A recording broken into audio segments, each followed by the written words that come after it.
Hi, welcome again to another episode of the Empowered Interviewee. We are now at episode 4, and we are going to be looking at understanding what the interviewer is expecting from the interviewee. And I'm Amanda Edwin, and educator, empowerment coach, and the founder of Breakthrough to Success. And here it is my mission to bring to you growth mindset strategies and educational tools to empower you to build self confidence and to break through the emotional barriers and the mental barriers to personal development and, goal achievement. And this evening, Gary and I will be sharing the platform with a colleague of mine. Her name is Shari Saulsberry. She is an HR professional, and she'll be sharing a little bit of her knowledge and insight from the interviewer's perspective.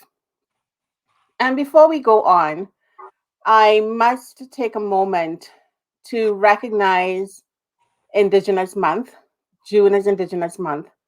And I also need to acknowledge the 215 children, that were found over the last weekend at a residential school grounds in British Columbia.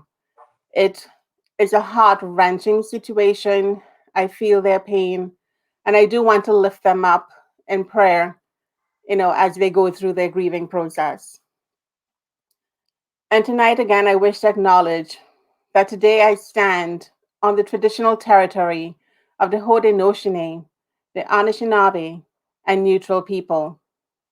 I acknowledge their presence on the land in which I share with them. I acknowledge their achievements and their contributions to my community. And I also offer this acknowledgement as an act of reconciliation between Indigenous and the non-Indigenous peoples of Canada.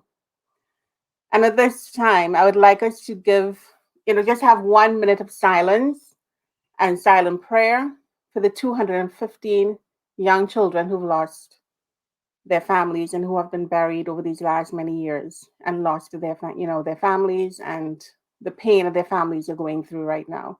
Yes. So let's just give 1 minute of silence.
Thank you.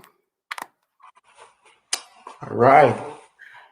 Good to be here again. This is what, week number 4? Week number 4. Number 4. And yeah, we've been doing well, Gary. I think we've been bringing a lot of value, impact to our viewers. And let's introduce Shari. All right. I think you have to add her in. Hi, Shari. Hello. Hi, Amanda. Hi, Gary. How are you? Hey, we're doing great. Great to have you here. Thank you. Thank you for joining us, Shari. Yes. I don't know if you've been following the last few weeks. This is our 4th week. We have 1 more week to go. Yes. And we have been talking about the interview process and empowering the interviewee through the process so they can have a successful and at least get their job in the end. That's the goal. Yes. And Gary, you want to take us better back, maybe last week, what we did last week? Let's go to walk back, kind of walk through the process. We're getting some feedback a little bit.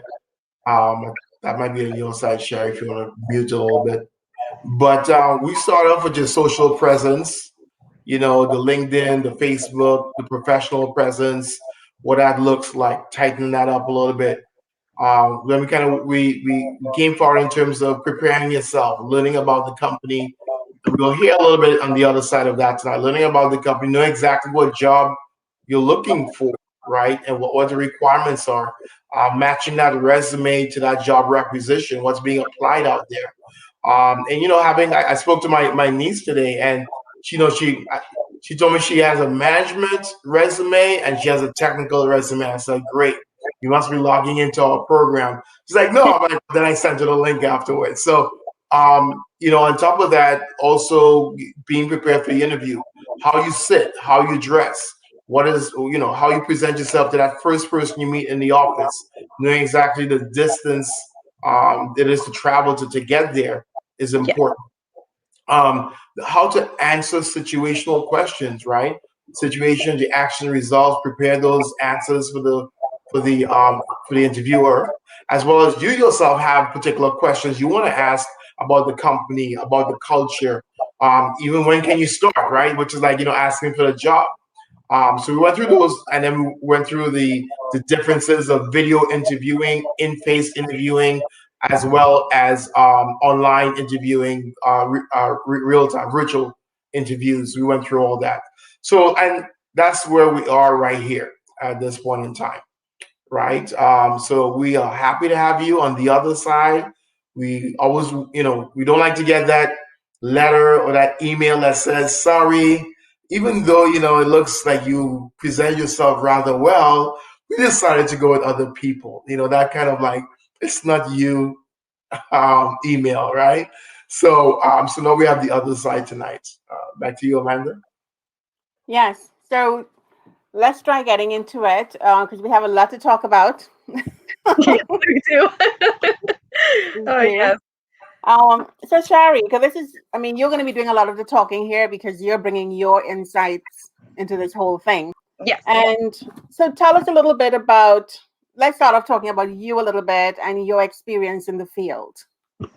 Yes. So, hi everyone. My name is Sherry Saulsberry, and I've actually been in HR for about 3 to 4 years now. I'm on my way to getting my designation. And one thing I really love about HR is the fact that you're really with people. You're always talking with new people, meeting new people. And what I even love more about HR is that it's not just one specific field that you're in. You can branch off into different areas like compensation, recruitment, organizational culture. And you know what? It's a really good field to be in. Yes, it has its pros and its cons, but honestly, you do find most of the pros when you're surrounded with such a good support. And for me, I went to York University for 4 years. I did sociology. I got my bachelor's degree, and I also went to George Brown College for business admin, human resources, and I graduated with an advanced diploma. So anybody who wants to get into the field, I recommend that you look first. You look to see whether or not if this is the field that you want to get into. You have to be a very people person. You have to be approachable, but you also have to be wearing different hats. Firefighting is one thing that we do in HR, but also wearing different hats is another thing that we do. So that's a little bit about me. And yes, Amanda. Yes. So I know you sent me some things to look at here in terms of resource managers. So in your you're HR professional now. You've been doing it for a little while, and I'm sure you see a lot of things from your side of things. Tell us a little bit about the HR manager and what they're looking for in the interview process. What do they, in terms of the ideal candidate profile? What's their perspective on this? Of course. So when I want to look at the field of human resource management and then looking at the interviewer and the interviewee, what human resource managers look for is mainly to see the bigger picture. So looking at the core values of the organization, looking at the culture, looking at the values, and seeing what is it that the candidate that we hire into the role can embody these core values. So for me, when I'm going to be talking about today, it's going to be from more of a theoretical perspective. And that way it's easier for, everyone who is potentially looking for a job position, or sorry, that's potentially job seeking or interviewing for a position. They're able to apply these useful tools and the knowledge from what I'm about to share with you. So to begin off, what I'm going to be discussing in order for us to understand how HR sort of looks at everything is we have to go back to basics. And what I mean back to basics, I mean, we have recruitment and selection. So the beginning process of how staffing is sort of acquired within our company. So to begin off, I'll start with recruitment. So recruitment, as we've known, is pretty much the first stage for acquiring staffing needs. And so I promise I won't get too much into detail. I won't give you an HR 101, but I'll try and give you sort of like basics, and so that you'll understand what HR is really looking for. So for recruitment is actually the process of generating a pool of candidates. So this is where job seekers will go onto Indeed or Workapolis or any type of job board, and they will actually submit their resume. So before we even get to that perspective, what we're looking for is we're beginning with the recruitment process, the requisition process. And so what the requisition process is that we're pretty much going through the administrative background. So there's a back end where we're sort of collaborating with our finance team to see if we actually have the budget. We're looking at operations to see if we could actually input the person into the workplace. And we're even collaborating with IT to see if, if we can provide them with the equipment, whether it be computer, phone, security passes, anything like that. So once HR actually has the approval, then does the approval either go on to a line manager or a recruiter? So sometimes it's not just HR that's doing the recruitment. Sometimes it's somebody else. It could be an external agency, but they're the ones that have the approval to go through the process of acquiring candidates. So If I could jump in there really quickly, and I've seen that process, and in the interest of time, we're just going to kind of jump into some stuff as well. But I've seen that where you wait for the requisition, and I tell you what, when I get that email approved, I know I have my HR recruiters on it, but because of how things are now, I'm jumping on LinkedIn. Like I just updated my LinkedIn profile. I'm hiring. You would be surprised how many vendors hit me in direct a direct message me already, right? And then it's easy at that point in time to say, okay, all right, reach out to this person. But I'm not waiting because I know HR is very, very, very busy, right? Doing their job as well. So definitely jumping into LinkedIn. Like you said, LinkedIn, I don't do Indeed because you have to pay for it. But there's several ways of getting in there. So that requisition hits, then everybody's like, hungry at that point, right? It's true. And the funny thing is too, is that when you're part of these job boards, you have LinkedIn, you have Indeed, you have Jabilico, you have Workapolis. There's so many different ranges of different job boards. And what I always advise is don't just stick with one. Just if you can go to multiple, go to multiple. It really does help, because if you're going to just trust on one source to try and get you that job, it's not, your chances are minimal. Minimal. Right. Yeah. And it's kind of a trial and error too, right? And once you get the job, turn off notifications, because you're gonna keep getting like from everyone, and sometimes I get calls for jobs that's closed like 6 months ago, right? Because they haven't updated it. Right? So it's true. Yeah. It's true. I'm telling you, but sometimes there's just way too many jobs too many open positions for a company that sometimes it's so hard to keep track of. So by the time they get to it, they're just like, oh, I need to close this one. And Sherry, if I could just jump in one bit here. When you're looking at the candidate and HR or the management are looking, can you define job fit and organizational fit? Because I know you seem to differentiate the two. So how do you differentiate so that we can understand? Sure.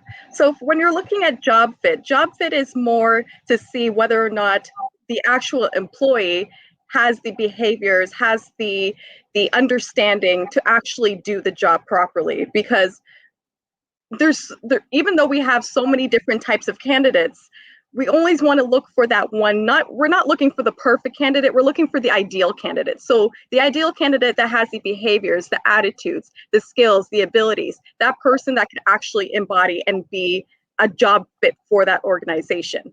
So in comparison to organizational fit, we're looking at a much broader term. So we're looking to see if there are able to look at the overall behaviors, attitudes to actually accustom or to actually be part of that organization, the same mindset, the same values, the same culture. That's what they're looking for as an overall organizational fit. So that's where the presence is important, right? So, like, for example, I want to go work for this company, and so Sherry, you guys have posted the position. I apply, and then so now you're probably gonna go look at my LinkedIn profile, right? And if you're some marketing or advertising, whatever, you get into my profile and you don't see anything, then it's like, okay, maybe the next person, right? Or we might put that person to swipe left and put that person over here or something. So it's very, Swipe left. right? Oh, boy. Yes. I should develop that app for job. You see, that was a good idea right there. That was a good idea. That should have been an idea. Yes. Yeah. But that comes from, and again, so if I am the interviewee and I go look for that company and say, oh wow, they do a lot of Instagram posting. Oh wow, they do a lot of corporate responsibility things. I may want to get involved into volunteering, or I may want to update my LinkedIn to show that I did volunteer like 5 years ago, but still put it there, right? Still put it in. It's still Yeah. worth something. It's still you worked on it. Something you developed. Correct. Yes. Every experience is important. Well, we even try to encourage job seekers who are, applying into the job market to try and even input the recent 5 years on your resume. So especially when we're talking about 5 years, we're talking about 5 years from your 5 years of your employment or your job. Anything past that, it's sort of, I don't want to say outdated, but it's something that we're not going to be looking at. It's not recent. So we want to see what skills you bring to the table right now, what's present. Yes. I have a question to ask. And this is from the interviewee perspective.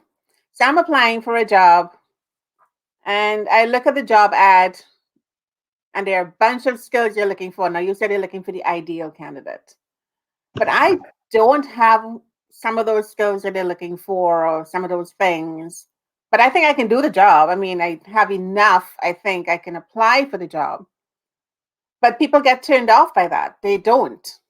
So what would you suggest? What would you tell someone like that or like me, okay, do I apply for this job? Still go ahead and apply for it or just forget about it? What do I do? So, and this is the problem that we're actually facing now, because you never know what type of skills you could actually bring to the company, whether it even be skills that you can even develop while actually being employed. But what I notice is that a lot of job seekers are actually self-selecting themselves out. So, as you said, Amanda, they'll look at the They'll look at the job posting, they'll review the skills, and they'll just be like, I don't have that. What am I supposed to do? And then they'll just, as you said, Gary, they'll swipe left. So I would encourage you that even if the job postings say you have about 8 to 6, sometimes they say they'll have about 10 years of experience, and that you have the skills, or that you can develop the skills, I would say still try to apply for that position. Still send in your resume, because you never know. Maybe they'll find another position that's equal or possibly match the position that you're going to be applying for, or another position that they can find in the company. Maybe they'll find something useful, but you'll never know until you try. And there's nothing to lose. There really isn't. I've had that experience too, right, Sherry? I've had that experience where you apply for something and you make a connection with that recruiter and say, listen, they already filled this position, but based on what I see you bring, there's some other positions. Will you be interested in that? And those are great connections, right? And then so this one job you've applied for, you didn't make it, but then now you have the opportunity to go without even applying again. They take, because you're already in the system, they send your resume off, and then so you build that good rapport, that connection with that recruiter that can be your advocate in that company. And that's what I look forward to as well, right? And I have a question for you as we're kind of in that section as well. There's the whole adage of it's 80% of who you know, right? Mm-hmm. So now there's all this stuff. There's LinkedIn. I'm connected to Sherry vicariously through Amanda, right? And so Amanda, hey, can you introduce me to Sherry? And so now she's a recruiter. How do you all look at that in terms of if like, hey, Sherry, I'm using my in-mail credits right now and trying to reach out to you.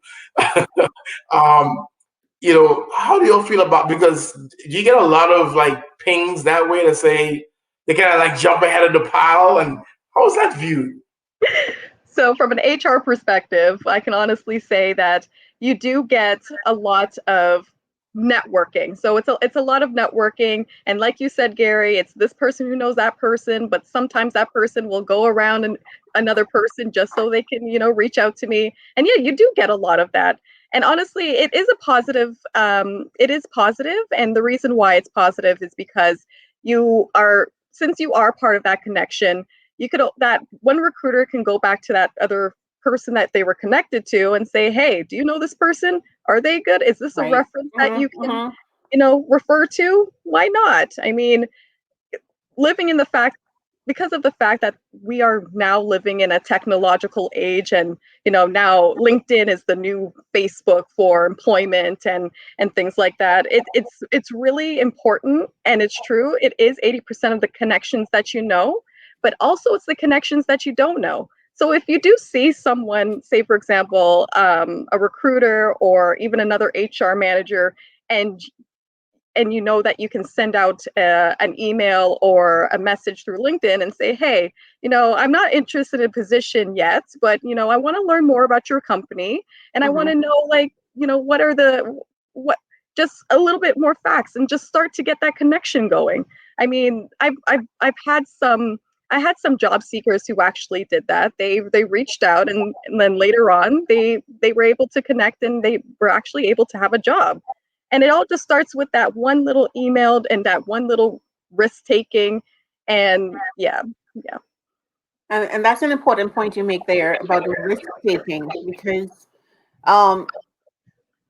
many people are afraid of reaching out or extending their hand or sending that email in LinkedIn and reaching out to someone. Okay.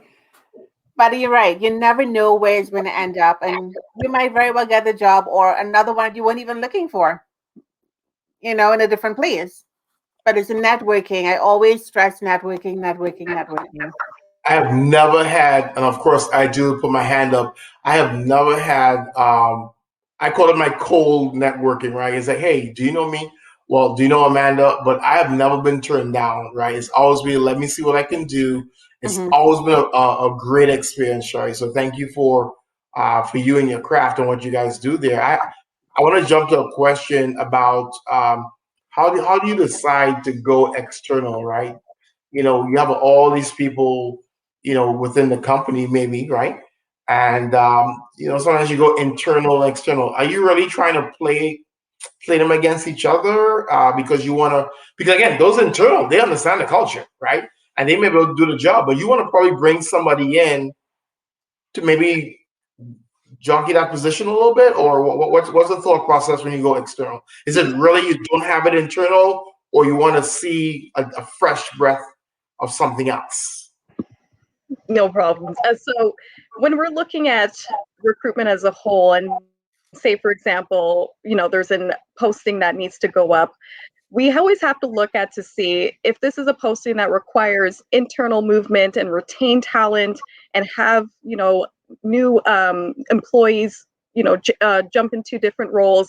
What we do look for is to see if we, one, have the budget for recruitment to go external, or two, if it's something that we can retain talent. So I know recruiting in itself is already expensive. So usually employers would use that as almost either as a last resort or as an effort to bring in new, fresh ideas, new people, new experiences, and new skills. I mean, the job market always has, a brand new set of ideas, skills, values that the organization just needs a refresher on. So in order for us to make that determination, we just first need to evaluate and see whether or not this requires internal movement, if it needs to be for employees to move from one place to the next and retain talent that way, or if we're looking for a grand mass recruitment, which involves external employees, external job seekers coming into the company. So pretty much to summarize, it just basically is either based on budget or if it's based on a mass recruitment from the organization. Yeah. Okay. All right. So now I wanted to jump a little bit into the interview process itself, because this is what we are really trying to establish, what HR is looking for, what the managers are looking for, in the interview from the interviewee. So Shari, can you give us a perspective? You also mentioned that the HR perspective in the interview is different from the manager's perspective. Right. Okay. What are they looking for? What's different? Of course. So for managers, what they're looking for is they're looking to see what skills or what what skills, what personality that they can bring into their team. So what HR actually looks for is we're checking to see whether or not you fit into the bigger picture of things. So we're looking to see if you have transferable skills. We're checking to see if you have if you can align with the culture's organization, the grand scheme of things. So pretty much what it is that even though managers are looking for just to see whether or not they fit into the actual team, HR managers are actually looking to see if you fit into the grand scheme, if you fit into the culture, if you fit into the core values, if you embody the mission. And then we can see whether or not you share the same beliefs, the same expectations. And then from there on, we can see if this is a potential candidate that we can hire. Okay. Anything you want to add in here, Gary? Yeah. So who has the upper hand, right? So because Good question. I might be the hiring manager, you know what? And I wanna hire Jimmy, and Jimmy is the son of my fraternity brother, right? Jimmy has a degree and everything like that. I want to bring in Jimmy. Jimmy has no skills whatsoever except his degree in computer science, for example. You as the HR manager, you're looking like, well, there's no skills here. Don't you look at that? Is there an opportunity to bring in that fresh spirit inside of this company that you can groom and grow, right? So, and we're not talking about favors, right? The favor is me. I'm the hiring manager. I say, hey, Sherry, look at his resume, screen him, see if you can make it, right? HR ultimately says, you're the one that has that decision. You make that decision. You know what? This person, we need somebody to fall within this range. If we bring him into this range with no skills, that makes no sense. How often do you find yourself, or have you heard that challenging of HR to the hiring manager? Yeah. So for me personally, there's always managers and HR and human resource managers, we're always going to be butting heads because each of us has two different perspectives. One wants to hire one wants to hire this candidate for this particular position or for this particular reason, and HR managers look at it from where they're going to go in the future. So right. I guess you could say one looks at the present moment, one looks in the future. And so it's always trying to find that common ground and seeing whether or not if they want to have the skills, but sometimes it's not necessarily the skills that get you into the organization. Skills, I believe there's a quote that says skills are about 3%, but then personality is actually a much larger Nice. amount on the pie scale. So even if you don't have the necessary skills, the employer can provide you with training. They can provide you with additional support. They can provide you with resources. So it's not necessarily about just having the skills, but to see whether or not, one, if you're the person for that specific role, and two, whether or not you have that learning ability to accumulate and to train more. So this is what we look for. And sometimes that's why I said in the beginning, don't be afraid to just apply. I mean, don't be afraid to apply for any position. You just go for it, because in the end, the employer can eventually train you to get what you need to. So let's talk about application, Amanda, if you don't mind. Let's talk about application. Yeah. How important is the resume, a resume cover letter, or is, you know what I mean? How important are those two things? Can I just submit a resume, no cover letter? Do I get extra points for submitting a cover letter with my resume? Can you speak to that? Yes. So obviously the resume is the most important because it breaks down your employment history, what are the designations that you have, did you do any volunteer work, it's sort of just an about you. So this is all about you in a small 2-page paper. Now, when it comes to the cover letter is supposed to be a summary of every of your skills, including where you've been in terms of employment. So I like reading a cover letter because I can then see, one, if you have the type of communication skills that we're looking for. Two, if you actually spend some time writing it to us. So I know you could always check, you can always try and see whether or not it's just a general template, but you can actually see that they took the time to write to us and say, these are my skills. I'm very interested in this role, and I'll be more than happy for us to set up an interview or a meeting. So I would say bonus points if you can get a cover letter attached with your resume, because then that just really shows that you're interested. I have a question here from one of my number one followers, Pauline. Hi, Pauline. She's asking, how does HR feel when they get it wrong? That's an excellent question, Pauline. And you know what? We're not perfect. We're not perfect beings, and we were never born to be perfect. But you know what? When it comes to making mistakes, you reflect on it and you say, hey, it's already been done. I can't take back the past. What I can only do is move forward. If there is a mistake that's going to be that we know that we can fix, then we will fix it.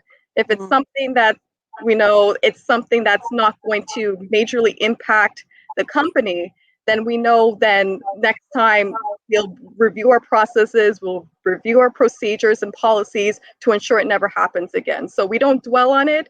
We try to fix it or resolve it if we can't.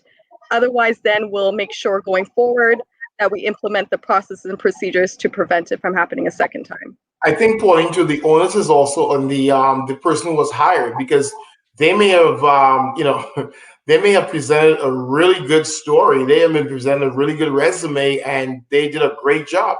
They get inside there, you don't know what external things has occurred in their life, right? There could be that employee that presents themselves well, and next thing they're on a team that they experience, there's something called corporate bullying, and they're just not comfortable. And then, they raise the issue, and they raise the issue, and the issue is just brushed, or you're being sensitive or whatever it is. Then that person leaves and doesn't give any feedback. And you think it's HR making a mistake. But the fact of the matter is, sometimes I think hiring managers they may present things as though it's a great place, great department, and you're coming in there with that breath of fresh air, and they're like, wait, hold on. That's not how we do things over here. But Sherry said y'all want us to go to this way. But let me tell you how it really happens. And those things are real things. And I'd love to do a series on that one time. But man, those are real things of when you get that job and it presents well here, but then there's the inner process that's going on. And I think that's where, even when you get hired, when you realize it's not going as expected, you definitely need to link to HR immediately and and complain about that. Launch a complaint argument about that. Yeah. All right. Now let's look a little bit at interviewing. Knowing what, understanding of the organization's goals and objectives, and the ideal candidate. You step into the interview with prepared questions. This is on the HR side, in the hopes of finding out more about the candidate. Okay, otherwise, or the interviewee. So, Shari, from your perspective, from your experience in the interview, what are you looking for at that point in time? We talked about what we expect from before in terms of the resume and the recruiting and whatever. Tell us now, we're sitting in the room with you in there for the interview. What are you expecting from the interviewee? Okay. So this is the opportunity for the interviewee to actually show us what is it that they bring to the table. And I'm just going to be very straight out like this. So one thing that I'm actually looking for is what is being spoken and not spoken. So we're going to be looking at the nonverbal cues. So I'm going to be sitting here, Gary, and I'm going to be looking at you, and I'm going to be saying in my head, are you making eye contact with me? Are you shifting in your chair? Is your hands getting sweaty? Are you nervous? Are you alert? Are you are you confident? So I'm looking at your nonverbal cues to see exactly what is it that it's being said to me, and see how interested you are in this position. And then from there on, again, we start to ask questions.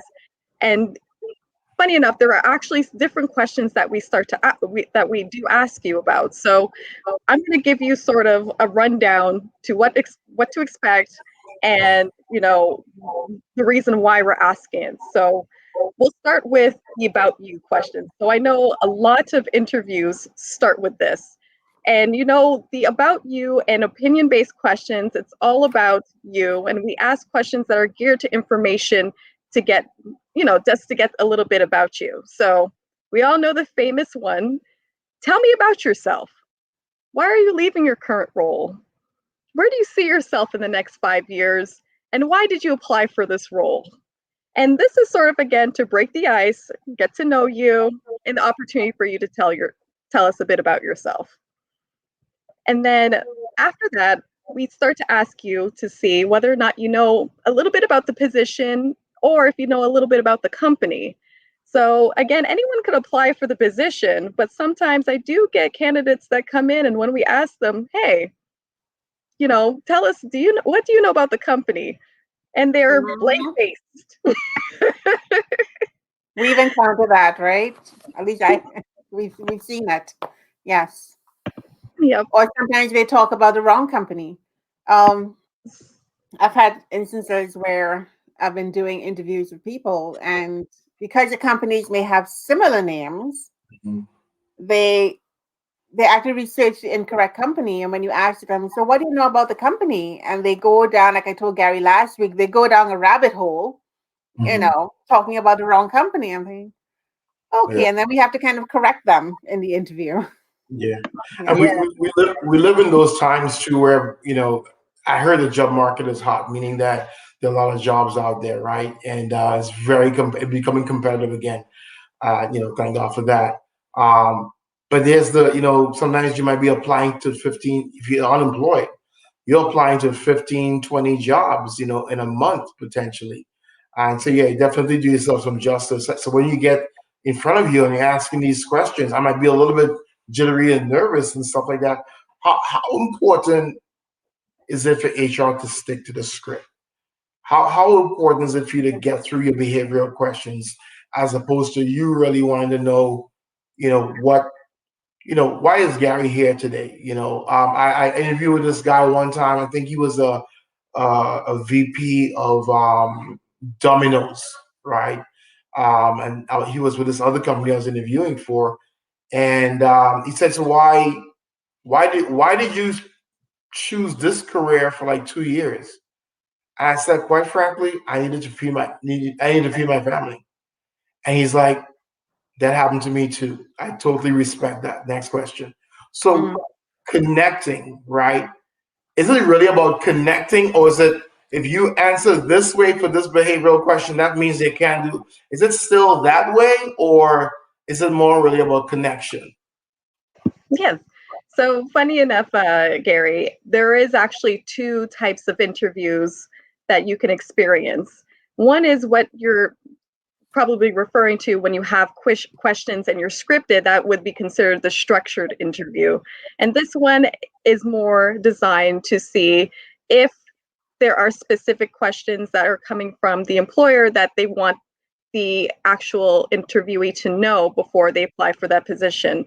So when it comes to an unstructured interview, that's when we start to get to know you. We don't have much of a concrete question or script to go by.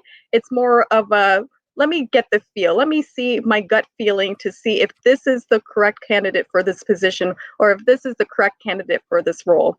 And so at this point, I would say it all just depends on how the interview takes. Sometimes we go off script and sometimes we stay on script. And I guess also it depends on the size of the company and what other aspects that are part of that interview as well.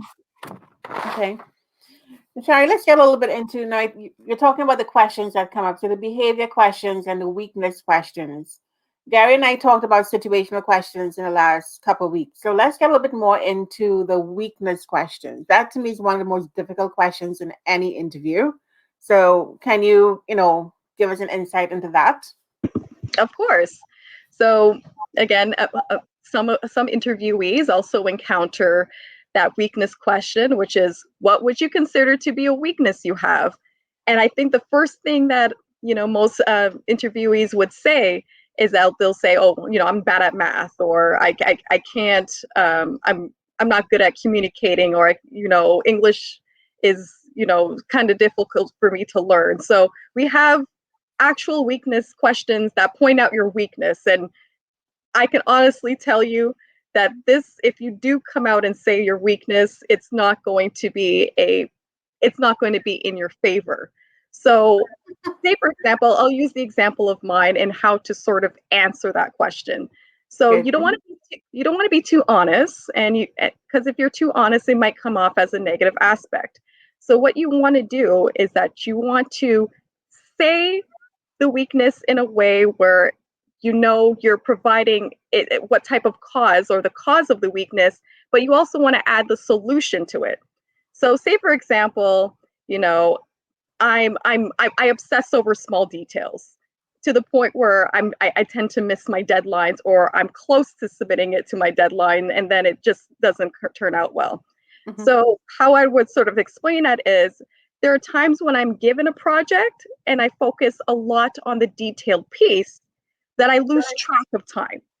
What I find myself doing is review. So what I do to resolve that is that I find myself reviewing the calendar and assigning due dates to have pieces of that assignment completed, so that by the deadline, I can make last minute changes. So that's what they're looking for.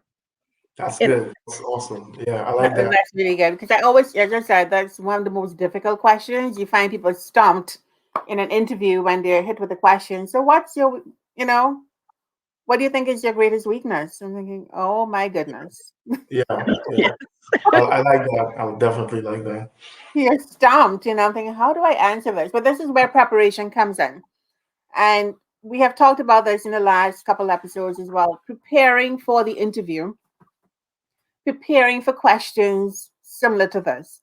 Don't go into the interview not knowing how you're going to respond, because you will be getting behavioral questions. You're getting the weakness question. The strength question comes in as well. You need to know how you're going to answer it. And I love how you structured the answer there, Sherry. So people have an idea of what to do when they're preparing. We gave them the STARS. Was it the STAR? Yeah, situation, situational. Yes. Yeah, situation, action, result. Right, the STARS technique to respond to the situational based questions. So we have that as well. So that was really good. That was very insightful. So Sherry, we just have a few minutes left. Any any other advice you would like to leave with our viewers, going forward? Let me throw a question real quick, Sherry. When Yes. we ask you a question, how does that make us show up? Like, I'm in, The interviewee? Mm-hmm. yeah. How does the interview? If I come with a couple of questions, maybe one or two, do you remember that experience more so than someone's like, no, I have nothing else to offer? I mean, how does that help? Well, the best part about the interview and towards the end is leaving with that very last impression, because when the interview sort of wraps up, I want to be able to remember the candidate. So this is the time where you actually, so pretty much you can say is that there's the beginning of the interview and we're just like, okay, we're getting to know you, but what is that one little thing that's going to wrap me, or what is that one little thing that's going to sort of sell you and for me to remember you? So asking questions at the end of the interview is very important. And I'm not talking about, how much is the pay, or, how much is how much is the salary. I want to ask questions like, say, where do you see opportunities in the company that I can get involved in, or what does my day-to-day look like? Mm-hmm. And at this point, I can see that, wow, that candidate is really interested in this role. And you know what? I really think this person is going to be the right fit. Obviously, there's going to be a little bit more reviewing later on, but again, to summarize, it's that lasting impression, and questions at the very end will sort of boost you up even higher. Good. And I just want to bring us back to one thing, Gary, before we close off. Gary and I talked last week about the video interviews. And I don't know if you would do any of those with your job seekers through, if you've ever had them come to you, these video interviews. How do you feel about those? And again, what do you expect from those? Good question. For video interview, I know that, given the COVID-19 pandemic, there has been a lot of video interviews, and, sometimes it doesn't feel, I'll be very honest, sometimes it doesn't feel the same because the person's not in the room. But what I always like about the video interviews is that this is a chance for the candidate to actually, again, be able to see themselves in a whole new different light. If you're able to adapt, if you're able to use technology, how tech savvy you are. So again, it all just comes back to adaptation. It doesn't necessarily change the structure of the interview. It's a different experience, I guess. All right, great. Yeah. All right. So this again was a very informative evening with Shari bringing all her experience to us. And Shari, I really do want to thank you for agreeing to coming here tonight with us. I haven't seen you in such a very long time, but it was nice catching up with you here. And Gary, you can link up with Gary on LinkedIn. For sure, I definitely will. Actually, I think we did. You did? There you go. Gary, I did share that job that you posted. So again, that's in networking. Okay, so we share stuff. Yes, I don't have InMail like you do, but they can still reach out to any of us and ask for help. They can get advice on the interviews, or getting help with interviewing, or even with their resume, and getting it, developed in such a way that it gets them into the door, at least for the interview. And any kind of coaching you need just for the interview preparation itself. I mean, at least Gary and I are available for that. Absolutely. Well. Okay. So everyone, good night. We have one more episode next week. Gary and I will be back on. It'll be the last one for this particular mini-series. And we're having so much fun with it. Yeah, absolutely. Thank you again. Thank you, Sherry, and thank you, everyone. Thank you, Amanda. Good night, everyone. Good night. Thank you. Bye-bye.